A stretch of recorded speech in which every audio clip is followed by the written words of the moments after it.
India और पाकिस्तान दोनों cricket को रिलीजन मानते हैं, लेकिन यहाँ एक सच किसी से भी छुपा नहीं।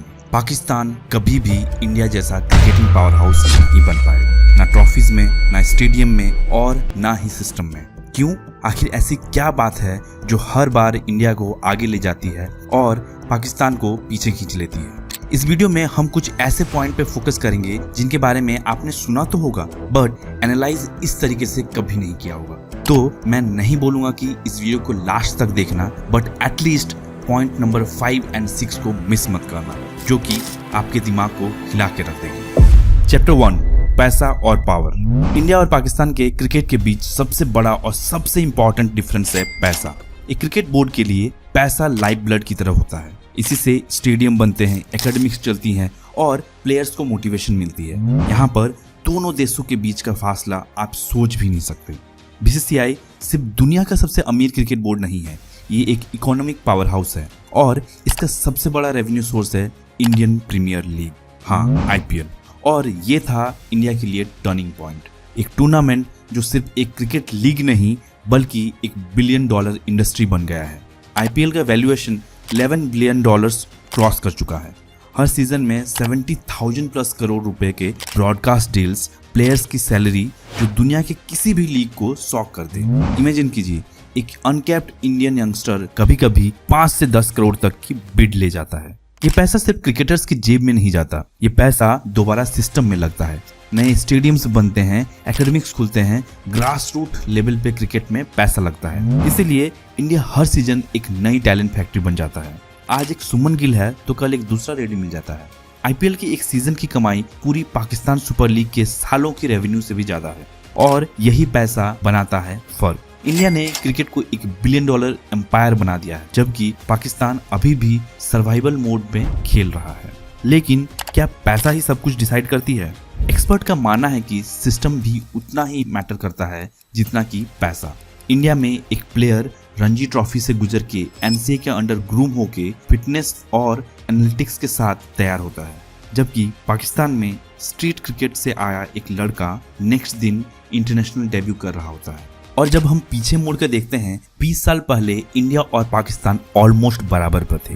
आज इंडिया एक ग्लोबल सुपर पावर है क्रिकेट में और पाकिस्तान अभी भी कंसिस्टेंसी के लिए स्ट्रगल कर रहा है। इसका मतलब ये नहीं कि पाकिस्तान में टैलेंट बिल्कुल नहीं है, टैलेंट तो वहाँ भी है, लेकिन जब पैसा और सिस्टम दोनों ही वीक हो तो वहाँ टैलेंट करे तो करे क्या।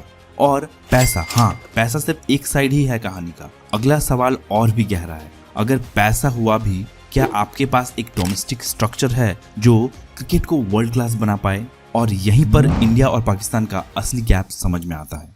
Chapter 2, the domestic cricket system. पैसा होना जरूरी है, लेकिन पैसा खुद से ट्रॉफीज नहीं जीता पाती। उस पैसे को एक सिस्टम में डालना पड़ता है और यहीं पर आता है इंडियन क्रिकेट टीम का असली Trump card, the domestic structure. एक क्रिकेटिंग देश की असली ताकत उसकी डोमेस्टिक क्रिकेट से पता चलती है। इंडिया के पास है रणजी ट्रॉफी, 1934 से चलती आ रही टूर्नामेंट, जहां हर साल हजारों से भी ज्यादा प्लेयर्स कम्पीट करते हैं। ये सिर्फ एक डोमेस्टिक लीग नहीं बल्कि एक टैलेंट का समुंदर है। हर रणजी सीजन के बाद कुछ नए प्लेयर्स नेचुरली इंटरनेशनल स्टेज के लिए रेडी हो जाते हैं, क्योंकि उन्होंने already 4 day pressure field cricket खेलना सीख लिया होता है। फिर आती है नेशनल क्रिकेट एकेडमी। यहाँ पर प्लेयर्स को सिर्फ बैटिंग और बॉलिंग नहीं, sports science, mental conditioning, fitness और एनालिटिक्स तक का ट्रेनिंग दिया जाता है। मतलब इंडिया में हर नए क्रिकेटर के लिए एक पाइपलाइन रेडी है, रणजी से एनसीए और एनसीए से टीम इंडिया। वहीं अगर पाकिस्तान की साइड देखें तो टैलेंट तो वहाँ भी है, लेकिन उसे नर्चर करने वाला सिस्टम वहाँ स्टेबल नहीं है। कभी डिपार्टमेंट्स क्रिकेट, कभी रीजनल क्रिकेट, कभी सेंट्रल कॉन्ट्रैक्ट। हर कुछ साल में डोमेस्टिक स्ट्रक्चर बदल दिया जाता है और जब सिस्टम ही बार बार चेंज हो तो प्लेयर्स का ग्रोथ रुक जाता है। और रिजल्ट, एक रॉ फास्ट बॉलर जो स्ट्रीट क्रिकेट में 150 प्लस की पेस से बॉलिंग करता है, लेकिन जब उसे इंटरनेशनल क्रिकेट में लाया जाता है, बिना मेंटरिंग और एक्सपोजर के वो फ्लेम ज्यादा देर तक टिकती नहीं। टैलेंट है, लेकिन उस टैलेंट को पॉलिश करने वाला स्ट्रक्चर नहीं है। और इधर इंडिया का सीक्रेट सिर्फ पैसा और डोमेस्टिक क्रिकेट तक लिमिटेड नहीं है। एक और इनविजिबल फोर्स है जो प्लेयर्स को और भी डेंजरस बनाती है, दैट इज मेंटरशिप और professionalism. Chapter 3, the culture and mentorship. System और पैसा एक तरफ है, लेकिन क्रिकेट सिर्फ इंफ्रास्ट्रक्चर से नहीं जीता जाता। एक और चीज है जो हर ग्रेट टीम को ग्रेट बनाती है, दैट इज कल्चर। और ये वही फैक्टर है जहां इंडिया और पाकिस्तान की कहानी अलग मोड़ ले लेती है। इंडिया में कल्चर का मतलब है प्रोफेशनलिज्म। हर सीनियर प्लेयर एक मेंटर बन जाता है। जैसे युवराज सिंह ने सुमन गिल और अभिषेक शर्मा को गाइड किया और फिर विराट और रोहित का नए प्लेयर्स को ग्रूमिंग करना, यहाँ एक लीगेसी पास होती है एक जनरेशन से दूसरी जनरेशन को। इसका लाइव एग्जांपल ये है कि T20 और टेस्ट में कुछ important players like Rohit Sharma and Virat Kohli retire हो चुके हैं, लेकिन क्या ऐसा हुआ कि उनके रिटायर होने के बाद इंडिया का यंग टीम हर मैच हार रही है? नहीं, राइट। उल्टा सिस्टम के चलते इंडिया का यंग टीम भी उतना ही ज़्यादा इफेक्टिव है और रूथलेस खेल रहा है जितना कि पहले था। इसके साथ आती है स्पोर्ट्स साइंस और एनालिटिक्स की बैकिंग। इंडियन प्लेयर्स अब सिर्फ शॉट्स और बॉलिंग पे फोकस नहीं करते, वो fitness numbers, workload management, data analysis सब यूज करते हैं। मतलब हर प्लेयर एक प्रोफेशनल एथलीट बनकर फील्ड पर उतरता है। अब अगर पाकिस्तान की तरफ देखें, यहाँ पर कहानी थोड़ी रॉ है। पाकिस्तान को हमेशा कहा जाता है कि टीम ऑफ अनप्रेडिक्टेबल्स।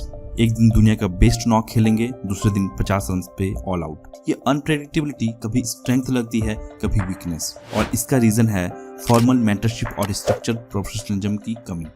बहुत बार एक यंग बॉलर या बैट्समैन टीम में आता है, लेकिन उसके साथ कोई सीनियर नहीं होता है उसे लॉन्ग टर्म गाइड करने के लिए। लीजेंड जैसे वसीम अकरम और वकार यूनिस भी कहते आए हैं कि पाकिस्तान का सबसे बड़ा लॉस सिस्टम से ज़्यादा मेंटरशिप की कमी है।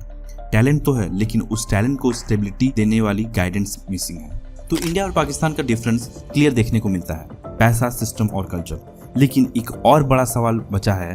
पाकिस्तान में स्ट्रक्चर बार बार बदल दिया जाता है। कभी डिपार्टमेंटल क्रिकेट खत्म, कभी वापस, कभी डोमेस्टिक फॉर्मेट चेंज, कभी कोचिंग स्टाफ हटाया। ये इनस्टेबिलिटी प्लेयर्स को कंफ्यूज कर देती है। टैलेंट तो है, पर पाइपलाइन बहुत ही वीक है। चैप्टर 4, पॉलिटिक्स, आइसोलेशन और एक्सपोजर। फिर आता है पॉलिटिक्स का एंगल। इंडिया और पाकिस्तान के रिलेशनशिप खराब होने का सबसे बड़ा नुकसान पाकिस्तान को हुआ है। इंडिया पाक सीरीज, जो दुनिया का सबसे बड़ा राइवलरी था, उसके साथ ही गया करोड़ों रुपीस का रेवेन्यू और प्लेयर्स का एक्सपोजर। 2009 के बाद तो सिक्योरिटी कंसर्न्स ने और दूर कर दिया पाकिस्तान को। 10 साल तक कोई बड़ा इंटरनेशनल टीम पाकिस्तान टूर करने ही नहीं आया। जब दुनिया के बेस्ट प्लेयर्स ही सामने नहीं खेलते, तो आपके यंगस्टर वर्ल्ड क्लास कैसे बनेंगे? Chapter 5, the score card of truth. जब परफॉर्मेंस की बात आती है तो नंबर्स झूठ नहीं बोलते, और नंबर्स चिल्ला चिल्ला कर एक ही बात कह रहे हैं। इंडिया का क्रिकेट सिस्टम पाकिस्तान के सिस्टम से बहुत आगे निकल चुका है। अगर आईसीसी ट्रॉफीज को देखें तो India total 8 ICC trophies and Pakistan total 3 ICC trophies. लेकिन 8-3 का ये डिफरेंस सिर्फ ट्रॉफीज का नहीं है, ये डिफरेंस है प्लानिंग का, कंटिन्यूटी का और विनिंग कल्चर का। पर जो सबसे ज्यादा चुभता है world cup head to head collision. ये कंप्लीट मेंटल ह्यूमिलेशन है। ओडीआई वर्ल्ड कप में स्कोर है 8-0, 8 matches 0 win for Pakistan. 2023 world cup की लेटेस्ट हार तक पाकिस्तान कभी भी इंडिया को ओडीआई वर्ल्ड कप में अभी तक हरा नहीं पाई है। क्या ये सिर्फ बैड लक है? नहीं, ये सिस्टम का फेलियर है। T20 वर्ल्ड कप, यहाँ भी हालत पतली है। स्कोर है 6-1। इंडिया ने 7 में से 6 मैचेस जीते हैं, इसमें 2004 का ग्रुप मैच भी शामिल है। पाकिस्तान की एक ही जीत है, वो भी 2021 में। ये सिर्फ एक टीम का डोमिनेंस नहीं, ये एक पूरे सिस्टम का प्रूफ है कि इंडिया प्रेशर में परफॉर्म करता है और पाकिस्तान टूट जाता है। पाकिस्तान क्रिकेट बोर्ड पीसीबी को स्कैंडल्स ने बार बार झटका दिया है। मैच फिक्सिंग, स्पॉट फिक्सिंग, 2010 का दाग, पीएसएल में भी कंट्रोवर्सी, फ्रीक्वेंट लीडरशिप चेंज, हर स्कैंडल ने इमेज और ट्रस्ट को डैमेज किया। जब इमेज खराब होता है तो फंडिंग रुक जाती है, और जब फंडिंग रुकती है तो डोमेस्टिक क्रिकेट सिस्टम मर जाता है। वहीं इंडिया में देखो तो कंट्रोवर्सीज बीसीसीआई में भी आई हैं, लेकिन उन्होंने कंपैरेटिवली टाइटर इंस्टीट्यूशनल कंट्रोल रखा है। उसका फोकस था सिस्टम की स्टेबिलिटी पर, और वही स्टेबिलिटी आज उनकी सबसे बड़ी पावर है। सिस्टम स्टेबल था तो आईपीएल आया, आईपीएल आया तो पैसा आया, और पैसा आया तो बेंच स्ट्रेंथ आई, और बेंच स्ट्रेंथ से आते हैं ये 8 trophies. Chapter 6, the commercial black hole. लेकिन रुकिए, क्या ये सब सिर्फ ट्रॉफीज और फिक्सिंग की बातें हैं? नहीं, the real bomb is still ticking, और वो बॉम्ब है कमर्शियलाइजेशन और फ्यूचर प्रूफिंग का। फैन बेस तो दोनों कंट्रीज में जबरदस्त है, लेकिन स्केल उसमें इंडिया को कोई छू नहीं सकता। 1.4 बिलियन की आबादी, हर मैच में करोड़ ऑफ व्यूअर्स। ये सिर्फ नंबर्स नहीं है, ये प्योर गोल्ड है।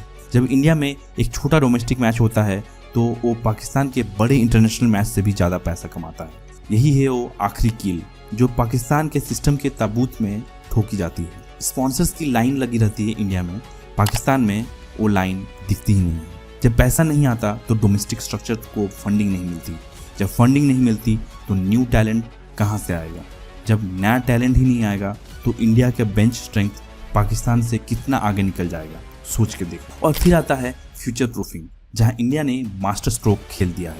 इंडिया ने सिर्फ मेंस क्रिकेट टीम पे पैसा नहीं लगाया, उन्होंने वुमेन्स क्रिकेट टीम में मैसिव इन्वेस्टमेंट शुरू किया है। कॉन्ट्रैक्ट्स, टूर्स और सबसे बड़ा game changer the women's premier league WPL। Women cricket अब सिर्फ इक्वालिटी की मुद्दा तक नहीं रहा है, ये एक नया रेवेन्यू सिस्टम है, एक नए पूल ऑफ टैलेंट का दरवाजा है। पाकिस्तान में अभी भी वुमेन्स क्रिकेट को वो पुश नहीं मिल पाया। जब एक सिस्टम अपने रिसोर्स को डबल कर रहा है, मेंस प्लस वुमेन्स क्रिकेट, और दूसरा सिस्टम एक ही चैनल पर स्ट्रगल कर रहा है, तो ये गैप सिर्फ डबल नहीं होगा, ये अगले 5 साल में ट्रिपल हो जाएगा। और ये गैप अभी भी फ्यूचर डिजास्टर का सिग्नल दे रहा है और इसी सिस्टम को सुधारने में पाकिस्तान हार रहा है। सो द कंक्लूजन इज, बात साफ है, Pakistan can never become like India, क्योंकि वो सिर्फ प्लेयर्स नहीं सिस्टम से हार रहा है। जब तक PCB स्कैंडल्स और अनस्टेबल गवर्नेंस के दायरे से बाहर नहीं निकलता, तब तक ये ग्रेट डिवाइड चलता रहेगा। अब आपकी बारी है, आप क्या सोचते हैं? क्या पाकिस्तान अपने रॉ टैलेंट से इस गैप को फिल कर पाएगा या सिस्टम को अपनाना ही आखिरी रास्ता है? हमें कमेंट्स में ज़रूर बताएं। और अगर आपको ये डीप डाइव एनालिसिस पसंद आया तो इस वीडियो को लाइक ज़रूर कर दें एंड अपने उस दोस्त से शेयर कीजिए जिसे ऐसे क्रिकेट फैक्ट्स वाली एनालिसिस पसंद हो। और ऐसे ही कंपेलिंग फैक्ट ड्रिवन डॉक्यूमेंट्रीज को मिस ना करने के लिए अभी T20 शो को सब्सक्राइब कर लीजिए। हम हर हफ्ते ऐसे ही बड़े सवालों का जवाब ढूंढते हैं। तो मिलते हैं अगले वीडियो में।